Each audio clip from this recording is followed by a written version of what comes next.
Good evening, everybody, and welcome to another edition of Fire Up Florida. My name is Scott Morgan, off the Motor City Bandmouth, and we're going back to school today. And I mean, we're literally going back to school today. And when I say we're going back to school today, we're going to Gainesville, Florida. Well, kind of, but yeah, we are. And I'm pleased to introduce a brand new guest, John Carosello. John, very glad to have you on Fire Up Florida and looking forward to a lot of your insights today. Yeah, thanks, Scott, for having me. You're very welcome. And we're bringing back a couple of the old crew here. Avi Greenwald. Welcome back, Avi. Appreciate it. It's always an honor, Scott. Thank you. You're welcome. And Madman Mancini, otherwise known as Guinness Book of World Records and everything else that goes in between. We can call him Guinness. We can call him Froggy. But you doesn't have to call me Johnson. And if that's trademark, so be it. I can get away with it. It's a one-liner anyways. Welcome back, Mancini. Well, I'm wearing a T-shirt that says #blessed. So okay. All the way around, man. All right. Well, we're going to have a pretty lively broadcast tonight. That's for sure. And John's going to be my relief pitcher since I'm getting a little raspy, but then again, he should be because most of what we're talking about is up his wheelhouse anyway. So just to give everybody an overview of what's going on here, we'll be talking about the Gators win against Missouri. But before I get around to that, I want to talk about some promotional things at the beginning. Subscribe to the South Florida Tribune on our YouTube channel or visit www.southfloridatribune.com and follow us on Twitter at Tribune South. John should know because he followed me. We follow each other back, and that's why he's on tonight. To advertise, call 954-304-4941. The audio portion of the show can be heard on Spreaker, iHeartRadio, Apple, Google, Spotify, wherever you get your podcasts. And if you can't find us through the website, just go over to youtube.com, look for South Florida Tribune, and let your finger do the walk into the subscribe button, click it, and boom, then you get all the information you want of all of our future shows. With that said, okay, as I mentioned before, John, we're so glad to have you. We're going to talk about the Gators against Missouri, and then, of course, fan base expectations. We're going to dive into the pros a little bit about the Miami Dolphins quarterback situation. Then we're going to go across I-10 to Florida State with Seminoles, and time permitting, we'll even talk about Dan Mullen because during pre-pro, John had some pretty good information with that. I'll go over a couple things, and then John can go ahead and pick it up from there. The Gators defeated Missouri 24-17. The Gators currently sit 4-2.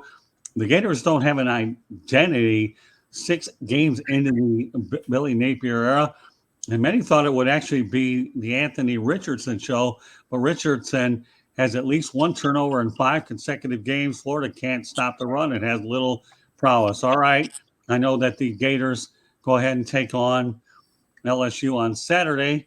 So with that said, okay, John, take it away. Yeah, no, I think you nailed it. In the beginning of the season, I don't think anybody was expecting, first of all, to beat Utah. So I think some of the identity crisis stems from the fact that we weren't supposed to beat Utah. And many of us, I think, preseason, a lot of the fan base would have said 4-2 would be great right now. We just wouldn't have picked the games that we lost necessarily. I think everybody was expecting to lose to number 7 Utah at the time.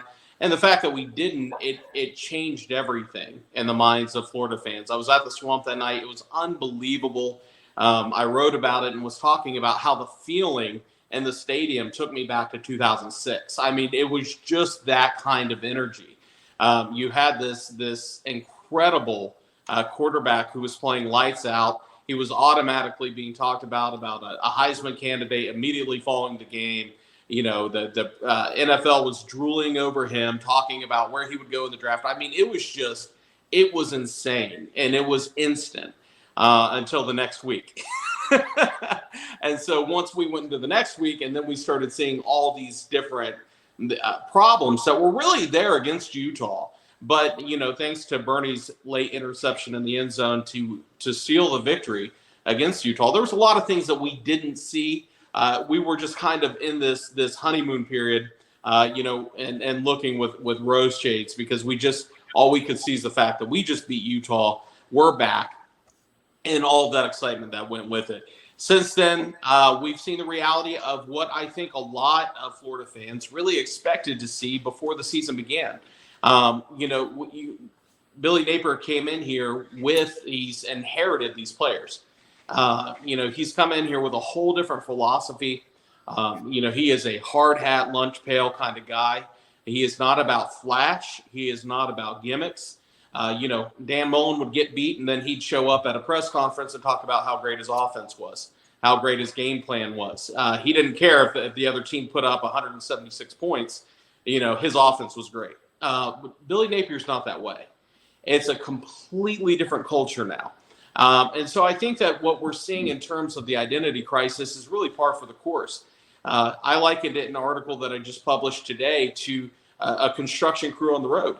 You go out, you see all the cones, and every single day, if you live around an area of highway that's being worked on, every day it looks the same. There's cones, there's people, there's noise, there's mess.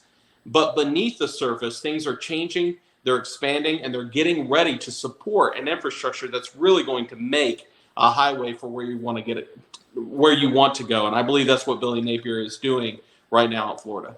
Well, I got to tell you, when I watched that Utah game, I was pulling hard for the Gators. I was. I mean, you talk about a guy who actually, his first game against a marquee opponent, and to see him beat Utah, I think Utah was favored in that, weren't they? Oh, yes, absolutely. Right. So then he comes out with a bang, so to speak.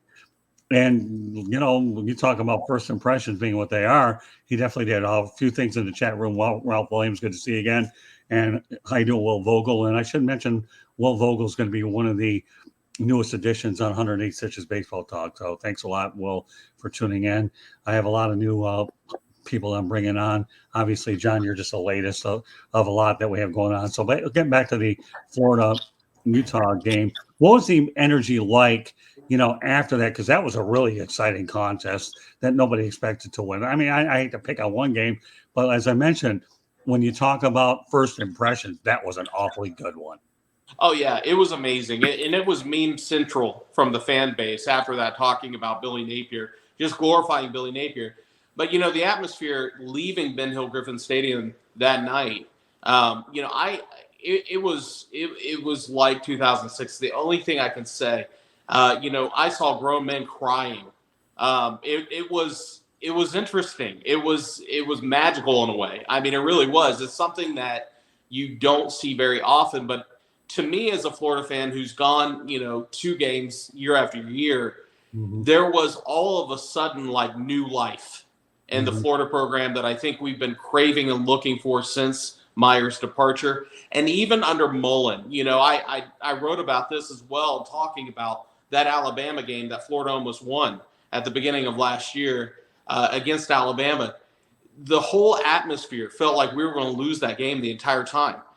It just felt like we were going to lose. And against Utah, it felt like we were going to win the entire time. That's the best way I can describe it. I've had a lot of fans affirm and say it's exactly how I felt. I'm like, it's just a different environment now. You ever met Billy Napier yet? I have not met him yet, no. No, I'm sure you'll look forward to time.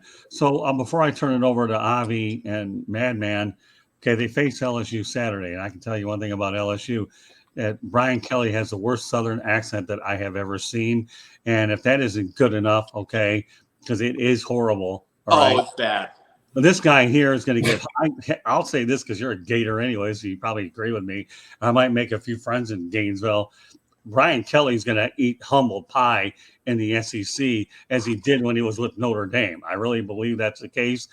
And, I wouldn't mind if Florida goes out there and makes them eat lemon meringue pie. And we all know lemons aren't very good, especially if you have to drive them out the parking lot. So with that, again, the analogies are coming out with the way they are. So give me your thoughts about the Florida LSU game up ahead on Saturday.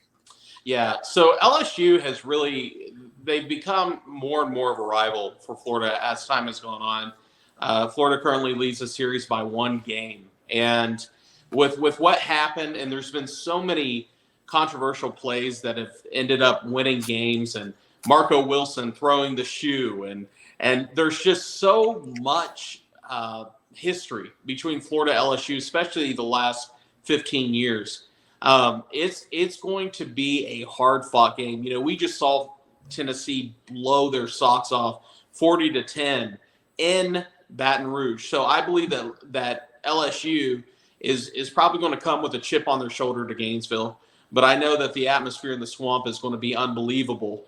And I think that I think there's a bad taste in a lot of upperclassmen's mouth from what's happened with LSU. I don't know if it'll be a blowout, but I do think that Florida will win the game by 10 or more. Probably 10 is my pick. Okay, well, listen, you're an expert up there anyway, so I can definitely respect. Well, you are more of an expert than any of us are, so I'm definitely going to take your word heavily. All right, Avi, I know that John's giving you a lot to bite off here, so give me some early impressions of the Florida Gators so far, Avi. Well, as we were speaking earlier, we were mentioning about the Gators' identity. The Gators' identity, I think, at this point, really is to outsmart their opponents. And it's behind their play calling, especially on their offense. I think what they have good for themselves going forward, their true identity on offense is designed to create mismatches and confusion, counter runs when defenses are being over-aggressive, etc. What's important is kind of chaining plays together that are similar but different. A lot of motion, a lot of fakes. I've been seeing a lot of that. So if we had to really say that they had some kind of identity, I'd say it was behind their play calling.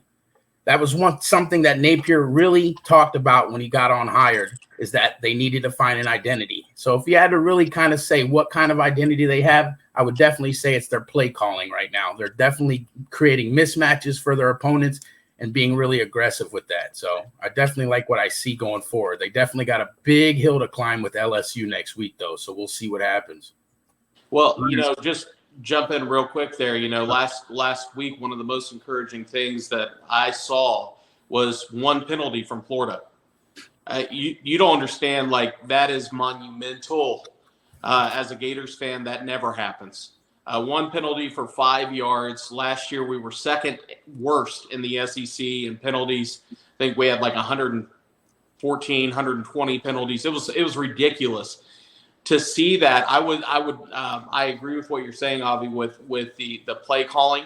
I think that with fans, a lot of people have even come out and said, listen, Napier can't go on the field and execute these plays. He's calling the right plays. They're just not being executed well, and that's not on him necessarily, just because receiver can't catch a fastball. It's like, what do you do? He's doing great. So I would say play calling, like you do. I totally agree with you, and I would add discipline. I think the discipline is what has stood out to me in terms of who is this team becoming. Discipline is amazing. We have almost the same number of turnovers right now, halfway through the season, that we did all season last year. And that again, it's discipline being in the right position at the right time. So I think that's a really astute position on your end. And I would just add to that, discipline is what I'm seeing, and I'm excited about that. Mark, any thoughts? Well, I think you bring up interesting points, Avi and John, and to go along with discipline has to be accountability. Yeah. This is a team that, I saw for years that was built on being in this thing top to bottom all the way. And I don't know what's happened to this team. If you want to compete with an Alabama, it's not so much wins and losses each year. I think it's progress instead of regressing. 100%. Fair enough. Yeah. All right, so you know what? Let's turn over to fan base expectations, John. When we talked earlier today, you have a pulse on it? Tell me. Yeah. And really, Mancini just said it perfectly. I said in the beginning of the season that kind of writing and putting it out there to the fans is, I think that the appropriate expectations for us is to look for progress. That's it. All I want to see is improvement week to week. It doesn't matter. You said exactly what I did, Mancini. It doesn't matter how many we lose, as long as we're falling forward and we're getting better and better each week. That's all I want to see. If you see the team getting worse every week, if you see stupid, boneheaded plays and penalties just continue to accumulate and rise, that's what would be concerning. Nick Saban, 6-6 his first year at Alabama in the regular season, including a loss to Louisiana Monroe, which was humiliating for Alabama.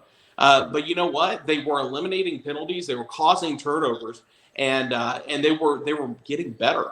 It was just one of those things where it was a slow grind. So I think the problem with Florida fans, is our fan base has come under immense scrutiny, including from players' parents.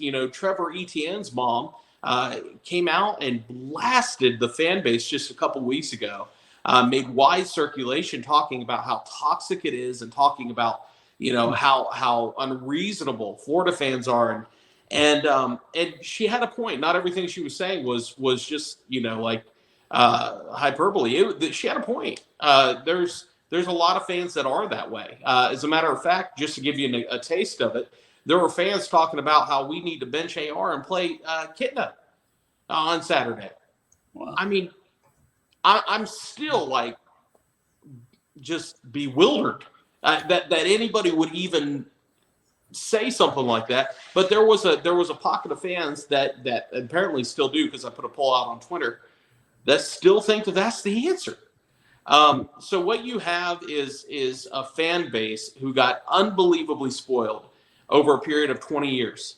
Right. And the problem is that 20-year period are the adults in the room now. Okay. So a lot of us grew up, I'm in my later 30s, but I grew up in the Spurrier era. Right. And then I saw the Meyer era. Okay. Now I'm a grown up. Right.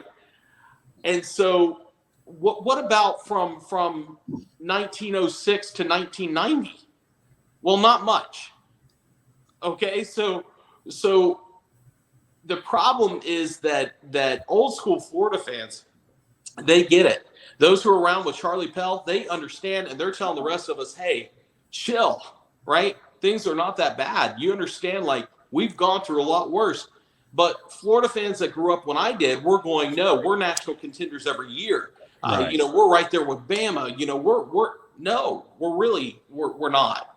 And so I think that, as much as I love the Gators, and I wish we were, we're not. We've won 3 national titles since 1906. Amazingly enough, you talk about Charlie Pell. We had Galen Hall in there for a short period of time, and they had to share that title with Tennessee, and everybody's making a big deal. Oh, they shouldn't have got. I don't know how that whole mess thing. But you bring up an interesting about spoiled fan bases.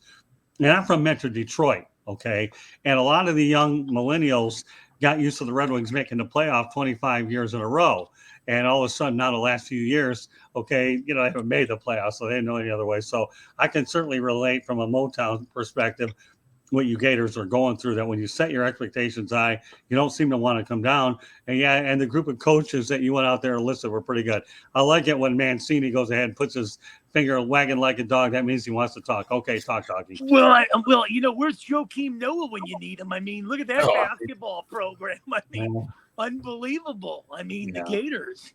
Ohio State in both sports same year. It was unbelievable. Yeah, Billy Donovan, he's pretty good too, but he's with the Bulls, so I will stand point. But I'm with you, because Mancini does know a little something about the Gators. That's why I brought up Yannick Noah. Good stuff, Mark. I knew I could count on you to throw a change up in your podcast, and you did exactly that. All right, Johnny, stay on point, my friend. Somebody does, at least when you have a pulse of what's going on. So I guess really what you're trying to tell me, John, is that everything is pretty incredibly too high. Is that correct? Yeah. No, I think they're way too high. Even when you look at some programs that have more national titles, you look at like an Ohio State, they went about 33, 34 years without winning a national championship.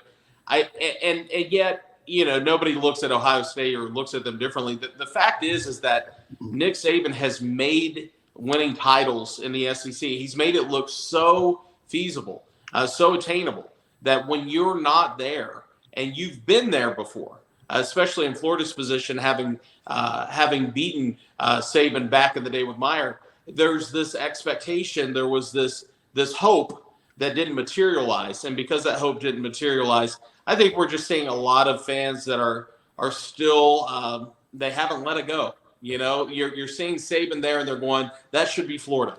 Meyer should have never left. That should be us. But it's not. And so I think that we need to look at, instead of trying to find some savior to come in and do a 1-year turnaround, we need to look at building for the future. And if it takes 3, 4, even 5 years to get to that elite level, let's do it. And let's stop firing coaches every 3 or 4 years and trying to find somebody else. Now, I'm not saying that we shouldn't have fired Dan Mullen. I probably would have fired him before Strickland did, but not because of his win-loss record. It was a character flaw that I saw there, but that's a different story. But I think that we need to look at, as somebody like Billy Napier, see what he did at Louisiana Lafayette, and the way his former players, the town, parents, everybody, the university, just sing his praises. My following has grown exponentially from Louisiana Lafayette fans just wanting to follow Napier because of how much they love the man, not just the coach, the guy. And that's why I think, as I wrote before the season, I said rather bluntly to Florida fans, we don't deserve Billy Napier. We're the way that we act, we don't deserve a coach like this. This guy is the real deal. He is here to build. He is here to work. He's not here to for gimmicks. Yeah, Ron Zook definitely got a bad deal over there. And again, when you're following somebody like he did. Before I get to you, though, Mark, now that you brought up Dan Mullen, we're going to address this topic a little sooner than I thought because you talked about the character flaws. So can you see, John, Dan Mullen ever becoming a future coach? If he goes to the NFL, it's his assistant, whether he can handle it or not. But what about, let's say, at the college level at a much smaller institution? Do you see Dan Mullen as a future coach, whether it's pros or college for that matter? I think if Dan Mullen is going to do what's best for him and a program, it would be in the capacity of a coordinator. I don't think he should ever be a head coach, period. I really don't. I think, this is not just conjecture on my part anymore. I was able to confirm it with a lot of players. He lost the locker room. Many players said they felt like he didn't even know their names. He didn't care about them at all. Dan Mullen is one of the worst coaches I think we have ever had at Florida. And I know what he did in terms of offense. I know what he did in terms of his wins. Hey man, I was cheering him on. When we were going to the Orange Bowl, I was right there. I believed in him. I was excited about his arrival at Florida. I was excited about the hire. I was all on board. My problem was not on the field. It was off the field. The guy just, as soon as he got his contract extension, I felt like he just tossed a grenade at our program and just did not care. He wanted to get fired. He knew what would be in it for him. And that's why he was smiling like a clown every time we got beat by a team we should have beaten. He's going to midfield like he just won the lottery. Fans are unbelievably upset. I will tell you this. When Muschamp left, there were a lot of Muschamp defenders. Okay. When McElwain was gone, not so much. It was just kind of like, why'd we hire that guy in the first place? And it was just move on. It wasn't bitter, though. Right. Mullen, I have never seen more vitriol towards a former coach than I see from a lot of the fan base towards Mullen. And it's because we all have eyes in our head. We saw what he did. We saw the way that he did it. And it reeked of narcissism. It reeked of, I'm in it for me. I don't care about anybody else. And I got what I want now, Well, didn't you say he burned a few bridges in Mississippi as well? Oh, yeah. Because Mississippi actually loved the guy. He had really, it's my understanding that he had dishes named after him, sandwiches named after him, and Mississippi. They loved him. They never wanted Dan to leave, and he had reassured him that he wasn't going to go anywhere, and he still has a special relationship. It seems like with Dak Prescott, but that was the kind of system and the kind of place that would allow Dan to come in, but Mississippi State fans, I mentioned how Louisiana Lafayette fans have come over to Florida to watch Billy. There was none of that for Mississippi State. And it's not just because, but you got to understand that's an SEC opponent, so they wouldn't come over. No, Mississippi State's never won anything. Okay, they're not. It's not as if he left LSU to come to us, right? They just were happy to be in bowls. Okay. Mississippi State fans let Dan Mullen have it when he left. And I remember thinking and hoping as a Gators fan, okay, this is just because they're jealous, right? They're just saying all this stuff because they're mad they lost him. That's what this is. No, it wasn't that. Because in hindsight, and trust me, that he could say, I'll come back and work for free. And I would say, you know what? Never as a head coach. Never as a head coach. Offensive coordinator, yeah, absolutely. I think he would be great in that position. And I honestly believe that some people are just built for that kind of supportive role, and they're not there to lead an entire program. And I think that's who Dan Mullen is. I think he's an offensive coordinator. And, hey, he seems to have fun on TV, so good for him. Well, so if I gave you the word quirky, would that be a very good way to describe Dan Mullen, or do you have a better adjective?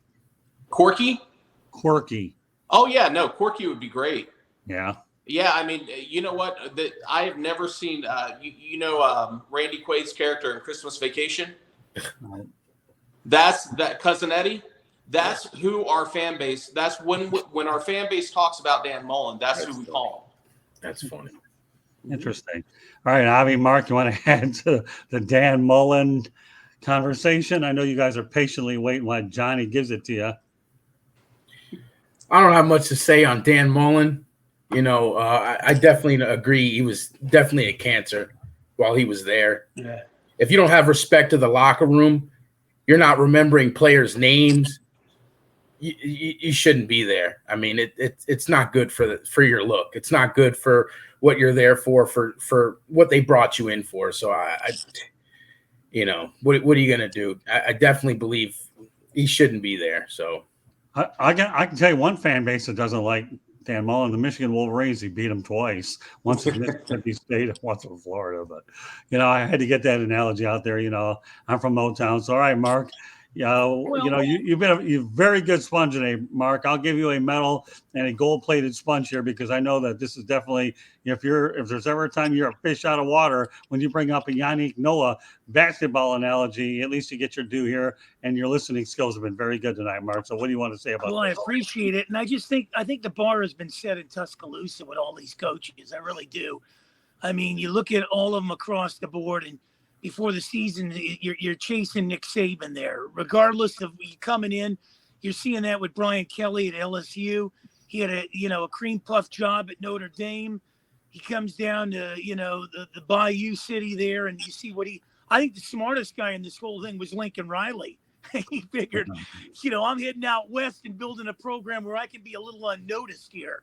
And not many people turn into the Pac-12 network, but I think the big thing is you got to have stability in your program. You got to lay the groundwork, and you got to have structure. And now that Mullen's out of there, now we see what these teams can do. But until you get Nick Saban out of Alabama, I think you're all chasing the big dragon. That's okay. Well, you're probably right. All right, so let's keep the conversation in the state of Florida, college-wise. Then we're going to finish it with the Miami Dolphins. All right, Florida State 4 up, 2 down, lost 19-17 to number 14 North Carolina State, 5 up, 1 down. Now, obviously, John, Mike Norvell's done a really good job of FSU coach, and I love the analogy that you gave me earlier that Jimbo Fisher left similar to Urban Meyer, and there wasn't closure. So what I'd like you to do, John, is explain that, provide more clarity to that, please. Yeah. So, and a lot of this is just speculation on my part, but I just speak as a fan, not as some insider or expert. But so I'll speak from the heart on it. I think, when Urban Meyer, when Tim Tebow was leaving, he had Cam Newton ready to go. When Cam Newton had the whole stolen laptop debacle and ended up getting kicked out of Florida, behind him was John Brantley. And no offense to John Brantley, I'm sure he's a great guy, but Urban knew that he didn't have what he needed in a John Brantley. John Brantley couldn't move out of the pocket. So long story short, there was this massive, blow up. He missed time with his family. He was having chest pains. And so he leaves Florida. Well, it was heartbreaking, but at the same time, a lot of Gators fans, we thought, well, man, if that's legit, if he's having heart issues and he's really missing his family, we wish him the best. when he ended up at Ohio State shortly thereafter, that changed the tune in Gainesville majorly. And I've seen a lot of the same thing with Jimbo Fisher. Now, he didn't pull the Red Fox deal. He didn't start, saying he's having all these health problems. But the way things became kind of scandalous with Urban Meyer at Florida, not only with what was happening there with Cam Newton, but there was these, at the time, whispers about things with Aaron Hernandez. Nothing nearly as big as it would become, but it's on record that NFL coach called Urban Meyer and said, what would you say about Aaron Hernandez? And Urban's response to him was, "Don't touch the guy. I'm telling you, don't touch him." And he was saying that because he was concerned for the coach, not because he was concerned for Aaron. So there was a lot going on behind the scenes that we didn't know about that was probably causing the chest pains. I would have had them too, I'm sure. But Jimbo Fisher leaving Florida State, it was kind of the same thing in that there was all these little whispers of all this stuff going on around Florida State. And Jameis Winston and Jimbo did not seem to, oddly enough, winning a title, they did not seem to really like one another. They didn't really seem to gel with one another. And so it was like two enemies came together to fight, to fight a common enemy. And they win it all. And then, Jameis kind of has a thing with the crab legs and all that fun stuff. But anyway, so Jimbo leaves Florida State, leaves a bad taste in their mouth. And Florida State, like Florida, is like, that's okay. We're going to get somebody just as good or better than Jimbo. And both schools ended up eating a massive humble pie. So the problem is, I liken it to a lopsided breakup. So some girl dumps you. She says, it's not you, it's her. She's really distraught. She just needs to focus on herself and her career right now. And then next month you see her with the captain of the football team hanging down the street, and she's madly in love. And that was kind of like Urban Meyer with Florida. It was like, it's not Florida. I love the Gators. It's just my health. It's just my family. And, oh, hey, Ohio State, I'm coming. So I think like Jimbo Fisher, it was the same thing for Florida State fans. I know some Florida State fans well. They've expressed that sentiment, that they weren't happy with the way that went down. And since then, like Florida, the program just kind of turned into a dumpster fire for a while. Right. And now you have Mike Norvell there trying to put the pieces back together. And the same way that I feel like Billy Napier is now, even though the time period was separate for about 4 years, by about 4 years, 4 or 5 years, we find ourselves now kind of adjacent with one another. I feel like Mike Norvell is going to do good things for Florida State. I really do. I hope not because I'm a Gators fan, but right. I do think that. And I think that Billy Napier is the right guy for Florida. Well, amazingly enough, Willie Taggart's the guy you were referring to. So that was a situation where Florida Atlantic's getting him cheap because Florida State paying for most of it. And FAU's paying whatever the bare minimum is because Willie was able to leave Tallahassee and it goes to Boca Raton. Not a bad trade-off, I guess, if you can afford it. And you're being paid by the program that resides in the state capital. That's pretty interesting stuff. Yeah, but I guess you could say that when and they were on Mike Norvell a little bit last year too, but I'm glad that they were able to let cooler heads prevail. And I do believe Mark Norvell is the right guy to get things straightened out in Tallahassee. Mark, well, anything you want to add to that? Well, if you compare Urban Meyer and Jimbo Fisher there, I think I'm taking Urban Meyer any day of the week. The programs he's turned around. I know he went to the pros and, like Saban went to the Dolphins. They're not cut out for the pros.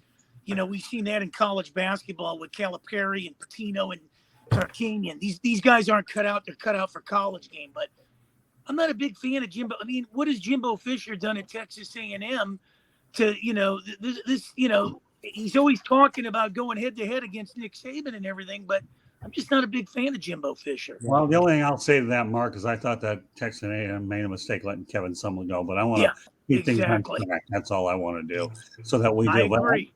Yeah, I think they did. The records are comparable, and the end result is neither of them has a national championship. I think they would have gotten there quicker if they didn't give up on someone prematurely. Yep. I mean, Totally that's agree. that's what I think. Avi, what else you want to add to that? Just a little note on the Florida State loss. Another tough loss after one last week. FSU really's got to get back to the drawing board. When you got something going in the first half, you really gotta finish off. You gotta continue doing what you're doing. That second half, they were invisible. They just couldn't get anything going. NC State really disguised their defense really well, was really putting pressure in there, so Florida State really didn't have a chance to get anything going. If I had to mark on one thing, they need to get some better consistent play out of Travis. Yeah. Travis he's got to be mistake-free if they're going to want to win. They got to continue doing what they're doing. They just got to stay mistake-free. Also, penalties. 100 yards and 10 penalties for FSU the other day. If you're going to win a ball game, that is not how you're going to do it. Florida State needs to hit the drawing board, see what they can really get going. They got a big game coming up. See if they can get it done. All right. By the way, a little more activity in the chat room. Good. Thanks for joining us, Coach Dante. I work with him 2-3 times a week during the day. So glad you're checking in. All right. Last topic of the night. Now we're going to go to the pro level. The Miami Dolphins are in a quarterback country. So let's weigh in, John, on the Tua situation. Teddy Bridgewater and Tua, two guys that both can't stay healthy and have track records that don't allow them to stay healthy. Enter Skylar Thompson, Miami Dolphins. So, obviously we know the concussion thing, John. I know they made recent changes to the protocols and all that. So what's your take on the Tua situation, John?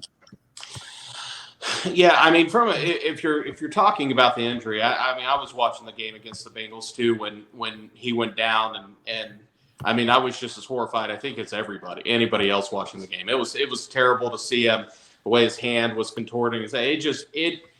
It immediately caused a reaction, I think, from everybody who, was watching, and that's why all of a sudden the doctors came under immense scrutiny. It was like, that they did him dirty. They shouldn't have cleared him to play, and on and on. And I don't know. I don't know anything about medical science, so I'm not going to pretend to.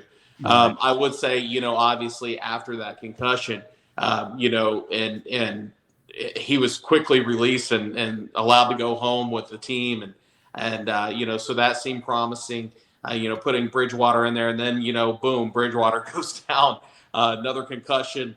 And then you put Skylar in there, and I think the only good thing that he did was cost penalties. Defensive pass interference, because he's just slinging it. I mean, and good for him. Good for him. I mean, I don't think that anybody was expecting too much. I certainly wasn't when I saw him go in, and but it's football's obviously, no matter how hard they work to make it a safe game, it's always going to be a violent game. It's always going to be a contact sport, and that's just kind of the risk that you take. I hate it.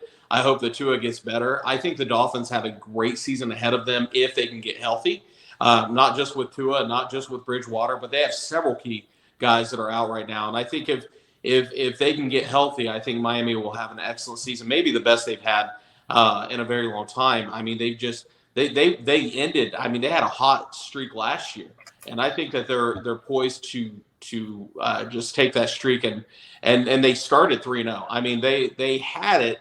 But when you lose, I don't know, 4, 5, 6 guys, key guys, you're going to suffer. And I think that that's what Dolphins fans are seeing. It's not the same squad, so you can't really expect that streak to continue. And honestly, as a football fan, I mean, I'd rather have that happen now, not later. Hopefully these guys can get healthy and they can stay healthy. So, John, being an SEC guy, then I'll turn it over to Avi and I'll turn it over to Mark. Okay. Tua drafted 5th overall, Justin Herbert 6th. Do you think that Tua Tagovailoa was worth the number 5 pick? And I know for a while they wanted to tank for the guy, but actually it turns out he fell to him anyway, later on. So, but John, when you compare Herbert and Tua, to me, which one do you think which one would you go with? And by the way, Mark Purcell, thank you very much for joining us. keep your phone on. You're going to be coming on baseball pretty soon anyway. So thanks for checking in. So, but back to Tua. Okay, Herbert or Tua? Who would you have taken? I probably would have taken Tua, and I wouldn't say that because of his college career per se. Just to say, look what he did at Alabama or what, I wouldn't say that. It's not any kind of SEC bias in that regard. I think it's just his skill set. The dude he's remarkable. I mean, he really is. He has the potential. His ceiling, we haven't even seen it yet. I think he has the potential to be. I don't even know who to compare him to because I feel like all the quarterbacks that are like him either got injured and they never did hit that ceiling, or they didn't have the talent around them. I think that we're going to see Tua possibly kind of be a trailblazer in the sense of setting a new standard possibly. Well, it's a fair assessment. I think the only thing Tua has to do is somehow find a way to play an entire season without injury, and it doesn't. That's the trick. Yeah, we haven't seen that right away. Avi, give me some quick thoughts about Tua. Well, look, Tua's got all the intangibles you want. IQ off the charts. You just wish he was a little bit bigger, a little bit taller, as they say, right? But listen, the guy's got to stay on the field. Durability is a huge issue right now. Obviously, now we've literally went through our two backups. We see what we got behind Tua. We need Tua we need him on the field. It's not even a question. And back to the Herbert Tua question, I agree 100%. You go with Tua. He's got the intangibles. He's a winner. He's a game manager. But again, we drafted him knowing that there was problems with getting injured. It was durability. So that was the chance we're willing to take after all the years of all the stuff and quarterbacks we've went through. We're willing to take that chance. The guy's an awesome football player. He's finally proven the critics wrong the last couple of years that said he just didn't have the ability. You know what? He didn't have an opportunity to show his ability. You know why? Because he keeps getting injured. Yep. Like you said, one full season of him healthy, I'm telling you, he's gonna turn heads. And one last thing, if you wanted to if there was one person in the NFL you may be able to compare him to, and obviously I think his best attribute is his accuracy and his size, I would say he's like a left-handed Russell Wilson. Russell Wilson's one of the most accurate quarterbacks I've seen in years. Obviously, he's on a down trek a little bit, but you never know with the guy. He's a very talented guy. IQ is very high. I feel the same exact way about Tua, but again, we got to see Tua on the field. That's all. That's what we got to see. For all the games, Avi. Yes, every game. ALL, okay? Yes. 48 point, all, ALL. Of course, I'm really good at spelling, okay? But I'm with you. But I like the Russell Wilson analogy. All right, Madman. Well, here's my take on it. Bill Walton was a hell of a basketball player if you can keep him healthy. And I think that's the same way I look at Tua. You got to keep him on the field. But let's face it, boys. I mean, you're down there. I grew up with Bob Greasy, and then he was handed off to Dan Marino, and we haven't seen a quarterback since. Right. So, and we've talked a lot on this show about guys like Jason Taylor and Zach Thomas. I haven't seen that on defense. Yeah, Waddle I like. Tyreek Hill bringing in, but the Dolphins to me right now they're at a crossroads here. Minnesota's coming in Sunday, and if you lose that game, then you're on the Mendoza line. It's not a division where you're sitting there with the Houstons and the Indianapolises and the Jacksonvilles trying to justify yourself. You're in a division where you're looking at Buffalo and New England, and the Jets are starting to believe in themselves. That's true. Good points, Mark. Yeah, the main thing is to stay healthy in that division and get either. And I like the progress that the Jets are actually making, too. I like Zach Wilson. I always have. Robert Saleh in his second year. I wouldn't go out there and give the New England Patriots any false security beating the Lions 29-0. Need to show me a little bit more. It pains me to say that, but it is what it is. So, and I think that we're still looking at that two-headed monster, Patricia and Judge. And if I can figure out that situation, then the Rubik's Cube would be the easiest puzzle on the planet to solve. We know darn well it isn't. So, Detroit's struggling with injuries too. If they can get everybody back on the field.